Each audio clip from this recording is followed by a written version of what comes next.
visa before they can go there. This is the decision and the communication made right here in Namibia by the British High Commission last week. At the back of this development are concerns that Namibians traveling to Britain are applying for asylum there. Now, is this fair for Namibians? We're just about to find out. Like we have to apply the same 50-50. Like each and every country should at least require a visa from everyone. We are all human beings, Africans, Namibians. No, it's not fair, honestly, but yeah. Well, those were the views of Namibians. They were, of course, telling you what they think of that announcement that came from the British High Commission. Of course, the British government announcing that there is now a new visa regime over Namibia, which makes it a requirement to apply for a visa when you want to travel to the UK. In actual fact, you need to apply for a visa when you apply or when you want to even go transit in the United Kingdom. This issue has really polarized the Namibian society. In actual fact, we've had ministers come out and condemn the UK government for this, calling it disrespect, calling it all sorts of words. There's been many media reports on this. The UK government making their stance clear and saying the doors are still open to the Namibian public, but we do have to do this because there's a worry that there is an abuse of some sort of the now previous regime, with Namibians trying to seek asylum to the UK when they do go there. I am now at the British High Commission, as you can see here, and we are going to engage the High Commissioner of Namibia, of Britain rather, to Namibia to speak on this particular issue. That's Charles Moore, of course, and he has really welcomed us into his wonderful abode. Join us for the conversation as we get to hear what Ambassador Charles Moore has to say on this issue. Hi, Commissioner. How are you? Oh, wait, lovely to see you. Good to see you. Come on through. Thank you so much for making some time for us. Come on. You doing good? Yeah. Good. Fantastic. Hi, Commissioner. We want to thank you again for allowing us to have this conversation with you, but also for welcoming us into your home. We know you've been quite busy this particular week. In fact, you just, being on a media run of some sort, really, trying to explain and just give context to that issue that has really been all over social media, all over the media. In fact, that is the new visa regime that has been imposed onto Namibia from the UK. And I do want to touch on that. I really do. I think that will, be take most time of our conversation. But I also just really want to speak on your tenure here as High Commissioner of the UK to Namibia. We do know that you came in, 2020, basically in the middle of COVID-19, and I'm sure it was a bit crazy. Things were happening and things were a bit fast. Let's just start there, perhaps. You came in the middle of the COVID-19 pandemic. We know things differently now. There's sort of a new regime of some sort here. Perhaps just contrast the two times. You coming here as a High Commissioner thick into COVID-19 and now things drastically changing into what we know now as, they say, the new normal. Well, first of all, thanks for coming. I mean, it's great. I actually enjoy doing media because it allows us just to get to know each other better and to understand things, which I think is always so important, especially in bilateral relationships. Indeed. My background, I've spent probably 25 years in Africa. I grew up in Nigeria. I worked in Zimbabwe, Botswana, Ghana, South Sudan, and now here. I was in South Sudan when the COVID pandemic broke, which was a very different environment to be in. And I was delighted anyway to be appointed here in January 2021. So I know Africa well, and I've always wanted to come to Namibia. So actually that first year was a very strange year, 2021. There were, I think, 2 diplomatic functions in the entire year. Wow. I think both hosted by one was hosted by the EU, one was hosted by the Indians. And so there was very little diplomatic activity. I was still able to engage with a lot of the government ministers, but it wasn't business as usual. And actually, I quite appreciated that because it actually allowed me the time to get to know the country more than it did on routine diplomatic business. Since I've been here, I've driven more than 60,000 kilometers around Namibia, and it's a beautiful country. It's got so much to offer. And We understand you love photography also. Love photography. Yeah. So I go to Etosha quite regularly, but the coast, I've been to the canyon, I've been right up the north in Gatima. So I've been all around this fabulous country. And a lot of that I did in the first year because I could travel. And it was very, very quiet because there were few travelers around. And I think that was a real benefit actually to get to know the country so well before we got into the sort of routine diplomatic activity that is now. 100%. And you know, COVID somehow seems a long time ago. Yeah. It's almost difficult to remember the time when you had to spray your hands to go to the supermarket or put a mask on. Yeah. And I'm so pleased it's finished. But since then, I think it gave me a better understanding of the people in Namibia and Namibia as a country. You know, in order to serve me for the next 3 years of being here. So you arrive in Namibia, like you said, you sort of get to know the country at a more of a personal level, the people, the nature, the essence of the country, really. But your mission here also just starting post Brexit, right? Yeah. So you now have to make sure that you steer the trade relations with the country as an independent trade nation itself, being the UK, of course. Just speak to us on how that dynamic sort of, or how you had to deal with that dynamic, rather, seeing that you now had to deal with Britain being that independent trade nation as opposed to how it used to work with the relationship with the EU. Well, it hasn't actually changed a huge amount from the days when we were in the EU. I mean, in terms of our bilateral trade, we still have an objective to increase our bilateral trade and investment. And I suppose from a UK point of view, we're not then constricted by issues and rules and regulations that we had in the UK, which has some good things and some bad things. So, but it means that we've been able to just look at trade in a direct way, rather than taking account of the bigger picture, which we were obliged to when we were in the EU. So in that sense, it's sort of rather liberating that we don't have to consider anything else other than our bilateral trading relationship.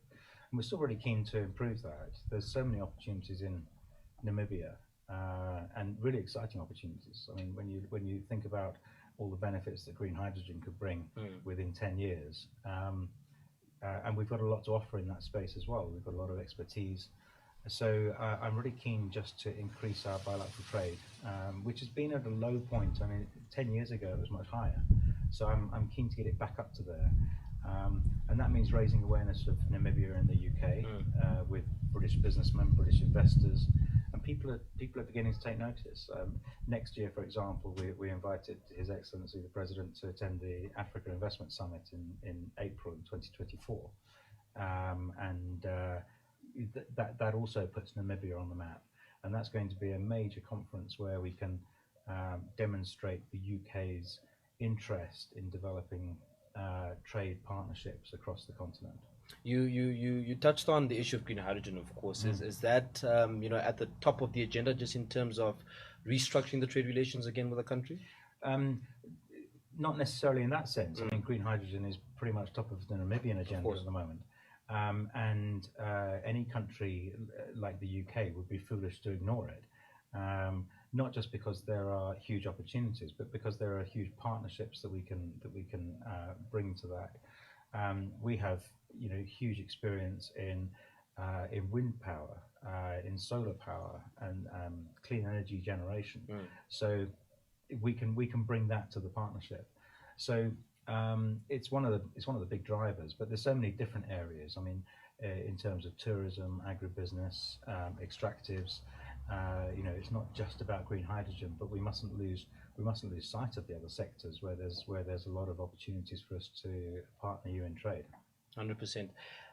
Now, I just want us to shift gears a bit, High Commission. Of course, like we mentioned earlier, you've really been busy, on the media run because of that story that came out and the statement that came out from your office, essentially, and from the UK government, saying that Namibians will now need to apply for visa, rather, to visit the UK, and it won't be what we used to know back in the day, where Namibians could just travel to the UK without any application for a visa. There are now costs involved, there's administration involved, but also there is a general asylum problem, I think, that the globe is facing right now, with especially North Africans, traveling to Europe and most in particular to Britain, using that English channel. We have, migrants from Syria, from now Ukraine, various other countries making their way to Europe and to the UK.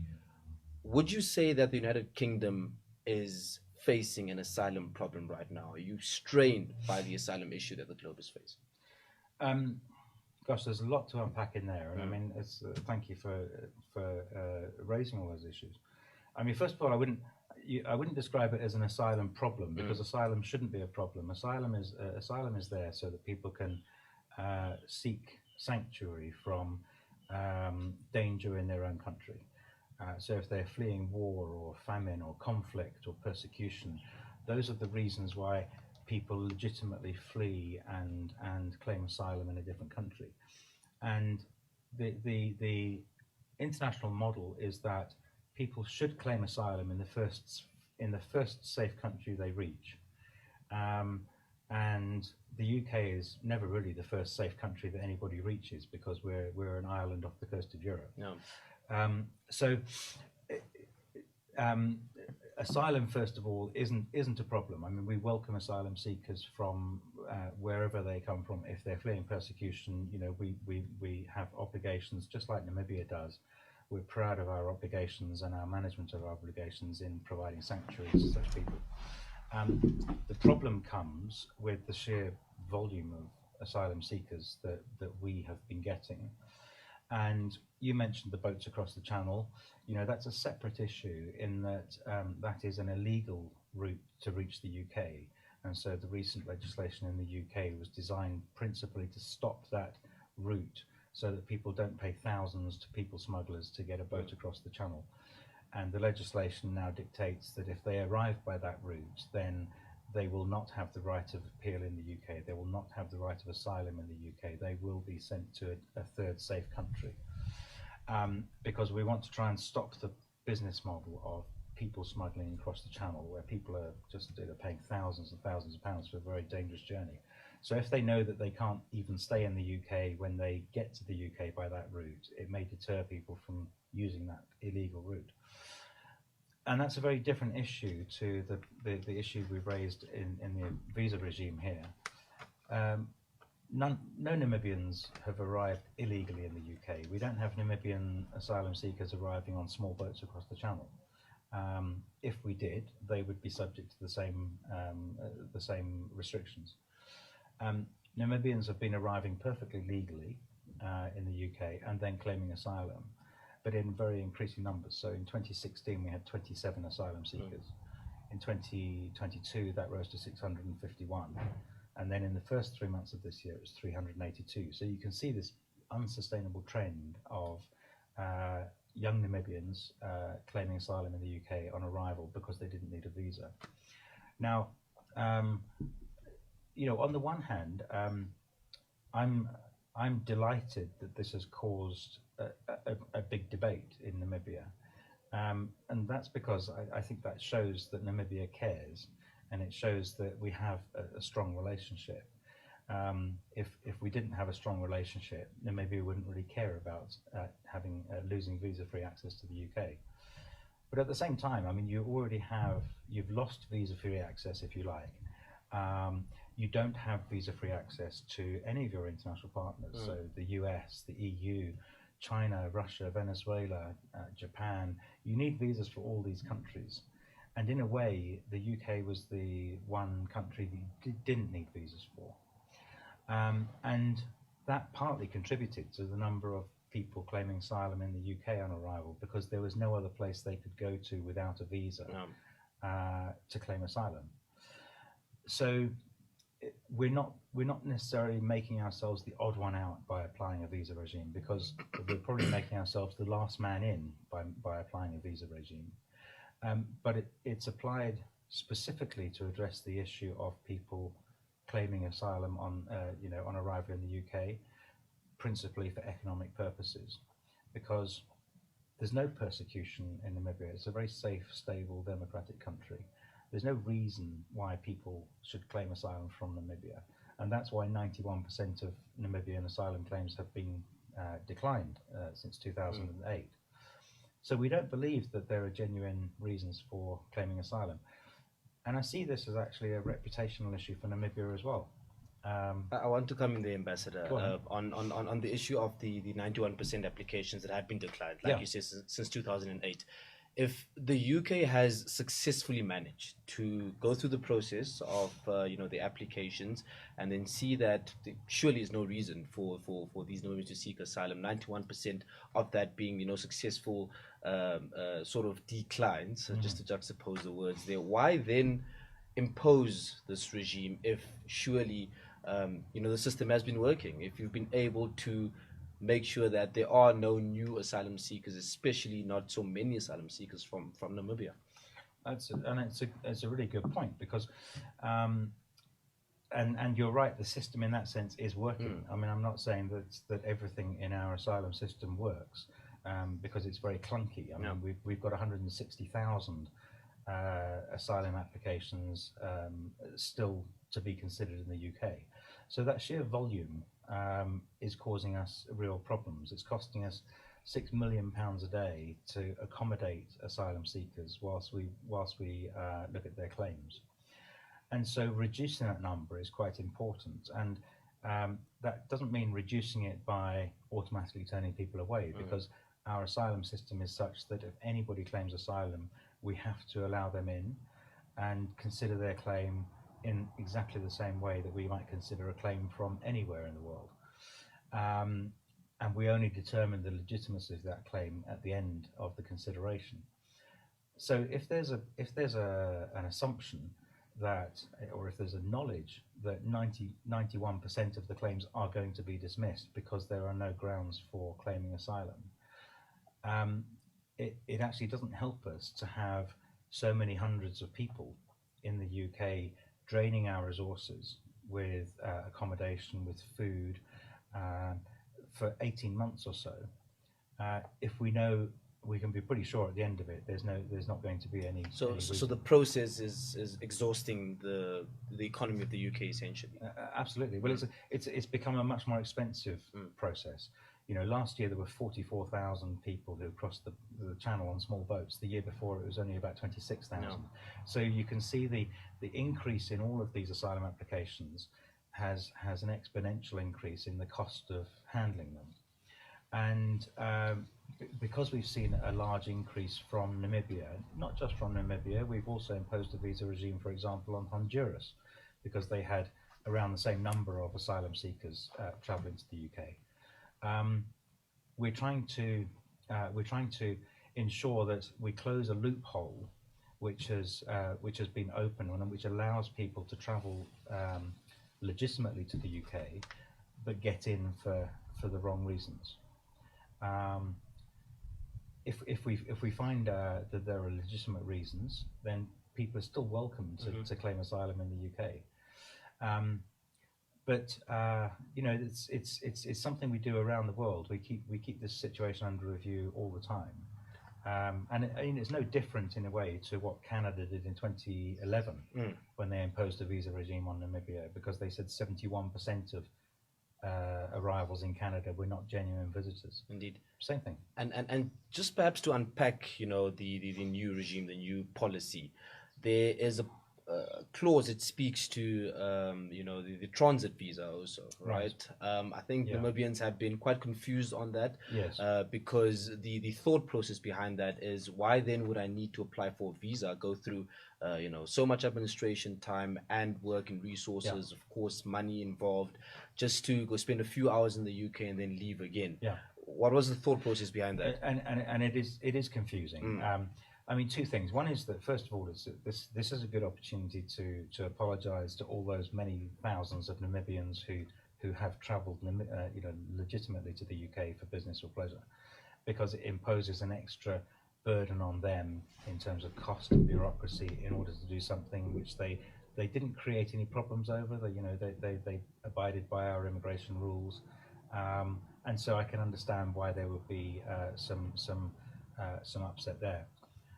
In terms of the transit visa, the basic answer is that this is a model which we apply everywhere. So it's basically a one-size-fits-all. If we impose a visa regime, we also include transit visas. We also don't allow any exemptions of diplomatic or official passports. And so it's a basic model which we apply and have applied over the past few years to new countries for whom we require visas. So it's standard procedure essentially. Yeah, and it's standard procedure. I'll tell you why. Okay, Because what's been happening is that Namibian nationals haven't required a visa to travel to the UK, and therefore they've been able to legitimately book flights to the UK. And when they get to immigration, they say, "I claim arrival. I claim asylum," and so they were allowed in. Now, if they didn't require a visa for transiting the UK, they would be able to book a ticket, say, to Canada or to somewhere else, so maybe a country that they didn't need a visa for, via the UK. And as soon as they land in the UK, they could say, "I claim asylum," and we would still have to have the same problem. So you can claim asylum once you hit the ground in a country. You don't have to get to the immigration desk. Okay. So if you book a ticket via the UK to, I don't know, so let's say Barbados, if you don't need a visa for Barbados, you could still book that ticket, fly without a visa, and then claim asylum. So that's why transit visas are also included. All right, noted. When we started the conversation, you spoke about trying to revive really the trade relations between the UK and Namibia, but many Namibian business people would really think that going to the UK just to do business already cost me so much in the UK. Now to get to the UK, I'm already paying so much, and I'm going through all this administration. Don't you think that this new regime is sort of deterring Namibian businessmen, Namibian businesswomen, Namibian businesses generally from participating and engaging in business with the UK government, with UK business people and companies, even though, of course, the new regime has its own reasons? Yeah. No, well, I think you're right. I think there is a risk of deterrence, and somebody looking for a holiday destination, are they going to go to the UK, or now that they have to pay extra for it, would they look at somewhere else? That having been said, I think the risk of deterrence is actually fairly small. If a new business wants to do business with just about any country, they need a visa for it anyway.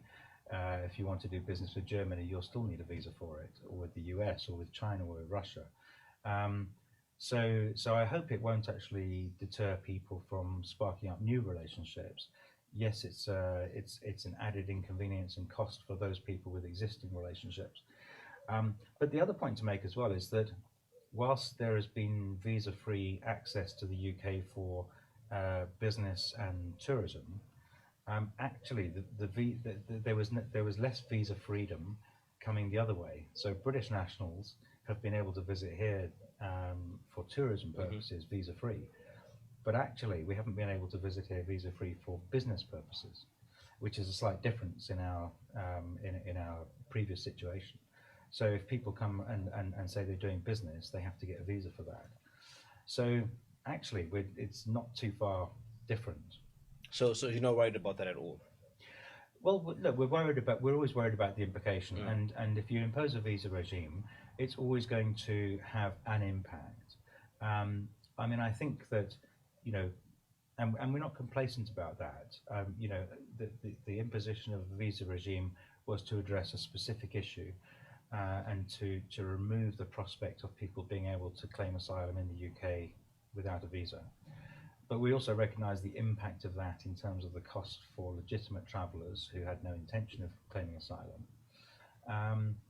But we also think, with Namibians needing a visa for 127 countries, just about, many places that you go to, including all your international partners, you need to do the same thing. So it's a very different situation, and I hope the impact, I'm sure it will be, we'll be looking at the impact over the next few months. And it's also important to say that it's not necessarily a permanent thing. We're not talking about this is here forever. If we can find a way to ensure that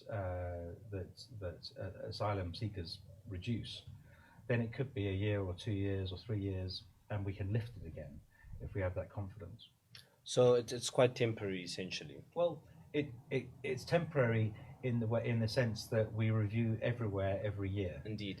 And I know there's a 4-week transition period Yeah. also. Yeah. Perhaps just explain that and what that 4-week transition period actually means. Okay. Does it impact the current Namibians that are in the UK right now? Does it impact anything on the ground here?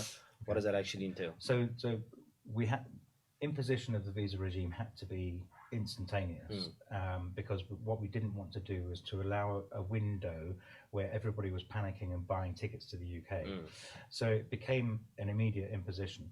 But with that immediate imposition, we have to recognise people who had already booked travel.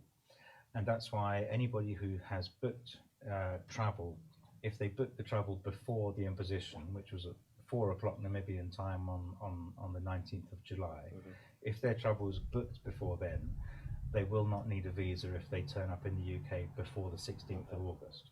All right. Anybody who books travel after the 19th of July will need a visa. So, you know, that's the transition period, which I hope will be clear. It does still cause some complications for people who left here before the 19th of July and aren't coming back until after the 16th of August, because they will need to then make visa arrangements elsewhere. Of course. I want to now shift our attention to, you know, what the media headlines have been saying, right? You yourself are quite active on social media. We've seen you there. And I'm sure you also pick up the newspapers every morning.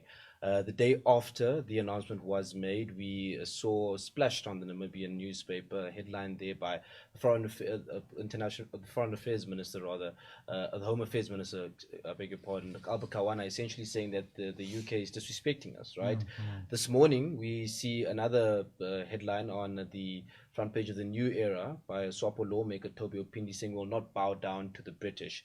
And essentially, there are elements of the need to reciprocate this particular regime, right? And we have heard you say that Namibia has every right indeed to, you know, reciprocate this if they want to.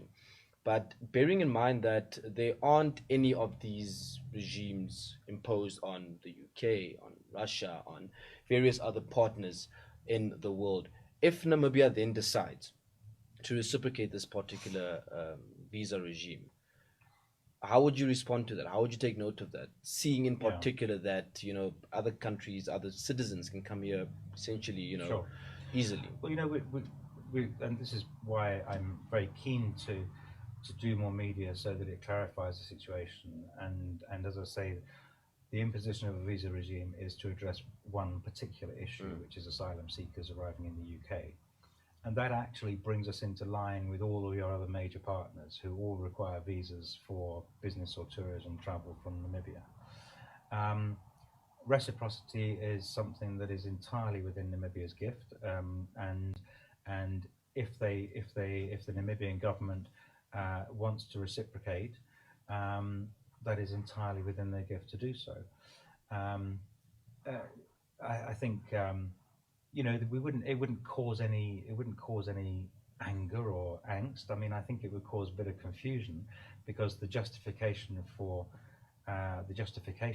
reciprocity wouldn't necessarily exist in the same way. So we don't have large numbers of British nationals turning up in Namibia and claiming asylum.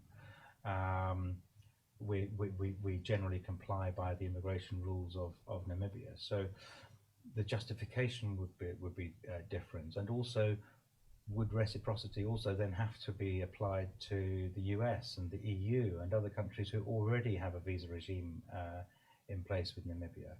So taking some of the negativity out of it, I think there is an understandable belief that this is about treatment of Namibia or treatment of Africa. It's not. It's actually treatment of something we do around the world. I want to come in there, just High Commissioner. We've not only heard Albert Kawana, but I think many, you know, commentators, politicians around the continent really sort of bring out this issue there might be between the West and Africa. For instance, Albert Kawana himself, of course, also referenced, you know, the issue with President Cyril Ramaphosa's delegation on the way to Ukraine and the issue they face in Poland, and then a few days later, President Ramaphosa himself also coming out and essentially bemoaning the West for what happened with the COVID-19 vaccines. there seems to be this surge of irritation by African leaders and how they're treated by the West, and they feel that the West isn't really allowing them to, enjoy the world the same way the West does. Have you picked up on that particular sort of discourse happening, especially now with this conversation? Well, no, I've always been alive to it. I mean, I grew up in Africa. I spent 25 years in Africa, and I've seen it from Africa's side. And I can see actually how that perception is developed. It doesn't mean that I see it as accurate. From the UK point of view, we're actually doing more to try and promote Africa, to try and develop our relations with Africa. And I was very clear when I arrived in Namibia, and indeed when I first met the president. I'm very clear that I'm not here to tell Namibia what to do, and I'm not here to advise them on what to do. I'm here to ask them what they want to do and then see how I can help that happen. And I think that's a pretty clear statement of how I see the UK treatment of Namibia. It's a partnership. It's not a dominance. It's not something that we feel superior over.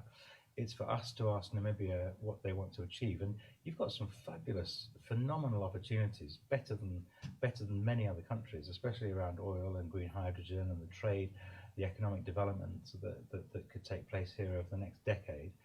That's phenomenal, and we need to be a partner with you on that, and that means treating you with absolute respect. And it's a partnership where there is equal mutual respect and mutual benefit. And for the same reason, the UK is very supportive of Africa having a better place, a bigger place on the multilateral system, so a place on the UN Security Council, for example. Absolutely, Africa deserves that. We must push for it together. And just on that point, briefly, if you can, perhaps, in conversation with the other European countries, how are they feeling about that? About Africa's seat on the UN Security Council. I think over the past 5 or 10 years, it's become. I think there's been a greater realization in Europe and the West. I mean, I don't really like the term the West, but if you use that term, there's been a much greater realization that Africa is going to be an indomitable force over the next 20, 30 years. You look at Africa by 2050, they're going to have the largest population of any continent on Earth. And I've seen here in Namibia, I mean, the capability of the population here is phenomenal. There's an energy, there's a youth, there's a vibrancy, which cannot and must not be restrained, because Africa as a continent, and certainly Namibia as a country, has so much to offer the rest of the world. And also, the pace of development in Africa is such that you can actually maybe leapfrog all the problems that we've been through in our own development. So you can go from A to Z, whereas we've been through the whole alphabet. You can take advantage of that. Where we got things wrong, you can get things right much quicker, which I think is an exciting place to be. And I can feel that in Namibia now. The last 2 years, Namibia has become so much more confident and visible. And I think it's going to be a really exciting place to be in 5-10 years' time. And we must respect that well, certainly in the UK, but also in the West, because Africa is going to be such an important part of the world.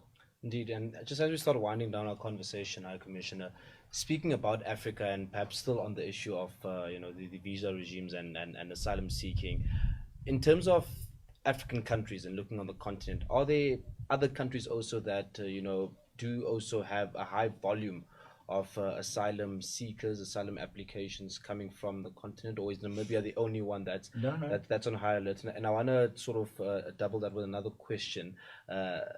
When also did you start realizing, in particular, that Namibia was on the rise? When did you start putting them on the watch list? Yeah. No, I mean there are. We get asylum seekers from just about every country. I mean, it doesn't. There's no country which is immune to this, and there are numbers of asylum seekers from across Africa. We take each country by on its own merits, and the rise in Namibia was causing significant concern. So last year we imposed a visa regime on El Salvador. This year it was Honduras and Namibia who took that top spot, and they got the top spot, the most asylum seekers from any country which didn't require a visa. Yes, other African countries we're also getting asylum seekers from, but not in the same volume. And when we first started noticing, I mean, really, it dipped a bit during COVID because there were no flights. But 2022, from the first quarter of 2022, we monitor the figures all the time. There was a sharp increase, which continued throughout 2022 and into 2023. And we expressed concern over a year ago about the rising numbers at that time, and monitoring the trend very closely since then. And it became an unsustainable total. I mean, if we hadn't imposed a visa regime, the likelihood was that this year's total was going to more than double the 2022 total. And so there has to be a method of stopping it. And we've engaged with the Namibian government regularly on this issue, wondering about whether there's a way we can work together. So we kept in touch, and there's been that dialogue. But it's also important to say that we've also engaged closely with the airlines, and they have refused to carry people if they believe that they might claim asylum, if they believe they're not genuine visitors. And that's happened on hundreds of occasions. How would they assess that though? How do they assess that? Yeah, or how they believe that these are asylum seekers. That's actually a really important point, because airlines, if you travel anywhere in the world, an airline, when you check in, will probably say to you, do you have a visa or do you have a residence permit or something? Because if an airline carries somebody who has refused entry, they get fined. And that happens in the UK. If a passenger has refused entry into the UK, that airline is fined £2,000 and they have to return them. So airlines at this end in Heseka have been saying, show me your documents, show me your bank statements, show me your work permits, show me your, why you're coming back, why are you going to be away for 4 weeks, why are you... All of these questions, and they're not immigration officers, they're airline officials, but they can still take a commercial decision not to fly passengers. And they've done this on hundreds of occasions over the past year, where they've refused to fly passengers because they believe that their documentation is false, or because they don't believe they're genuine visitors.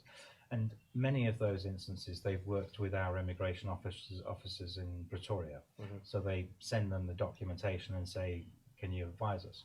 Sometimes our immigration officers say that looks as though they're not a genuine visitor. Sometimes they say they look okay, and the airline still might not be confident. So they take a commercial decision to offload them. So there are many hundreds of people who haven't been able to reach the UK because the airlines have taken a decision not to fly them. And that's actually why the visa regime might help a bit, because the airline, it's not right that an airline becomes a sort of quasi-immigration officer. It means that the scrutiny will be done before the airport, which means that when they turn up with a visa, the airline can't even ask any questions because we've given them the right to travel to the UK. So in that sense, it's a bit of a comfort, a bit of a confidence for passengers. And we've had some actually very senior people, including senior bank executives, who were offloaded from a flight because the airline didn't believe they were credible. That shouldn't happen. No. And with a visa system, it won't happen. Indeed. And then just as we end off our conversation, High Commissioner, look, this happened about a week ago now, this announcement, right? But till this day, this morning, in actual fact, there's still more reaction from it. There is, of course, consultation, like you said, with the Namibian government. So there is an understanding of some sort, but there's also a political divide. On the one side, there's tension, there's anger, there's frustration, and people really see this as unfair.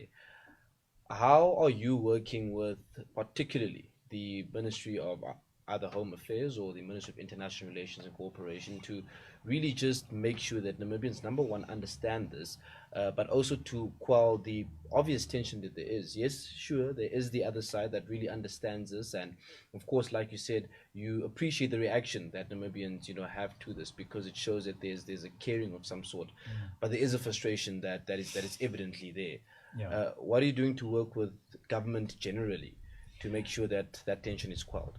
we're not really doing anything together. I mean, partly because I understand the Namibian government is also going to be frustrated about this. The imposition of a visa regime, they will see it as a reputational issue as well, which is something I'm also keen to clarify, because there's absolutely no blame attached to the Namibian government for this imposition. And I would also argue that we are actually helping to protect Namibia's reputation, because rather than have over 1,000 people a year turning up in a third country saying, I'm being persecuted by my government, that's not right either. We're actually stopping that, so that, because we don't believe that Namibians are being persecuted by their government, so we're not giving them the right to do that. So I think there are ways in which you can work together. I think we're still in the sort of initial period where we absolutely accept there is confusion, there is frustration, there is anger, there are calls for retribution, all of that. And I think we have to allow the system to bed down. All we can do is sort of clarify that actually, this is no different to what all of your international partners have done. The US has done it, Canada's done it, the EU's done it, all of these countries. And so, in a way, it's why are we getting so much flack for doing exactly the same thing? I can see that people see it as having an impact on the bilateral relationship, because it was almost like a special bond that almost like we don't trust Namibians now. And that's absolutely not the case. We actually, rather than slamming doors in Namibia's face, as some of the headlines have said, our doors are wide open. It's just that now you have to pay for entry. And that's the slight difference. But I hope it won't cause any further impact, because I think that would be unfortunate, and we shall see. But I do understand the frustration and the mixed feelings that people have. And we see mixed reviews. Some people say, well, we've brought this on ourselves, and some people say, well, this is dreadful treatment by the West. Some people say, well, it's inevitable because we've got all of these things happening, and some people actually wouldn't be going to the UK anyway. So it's like, whatever. I'm not interested in travelling to the UK, so it doesn't affect me. So there's a big variety of action, mixed reaction around. But we're taking note of it. We take it seriously, and I'm concerned about the reaction, but I'm also concerned about trying to clarify things, demystify things, make sure that it's not something that impacts on the very good relationship we have with Namibia. Hi, Commissioner Charles Moore. It's been a pleasure being in conversation with you, and we appreciate you for welcoming us into your lovely abode this particular afternoon, and all the best. Well, thank you so much for your time. Indeed. Well, that concludes the conversation here at the British High Commission residence. It's been a pleasure being in your company this particular afternoon. This was a conversation. We'll be back again next week. From myself, John Colin Amin, and of course everyone else in, this lovely home. Cheers.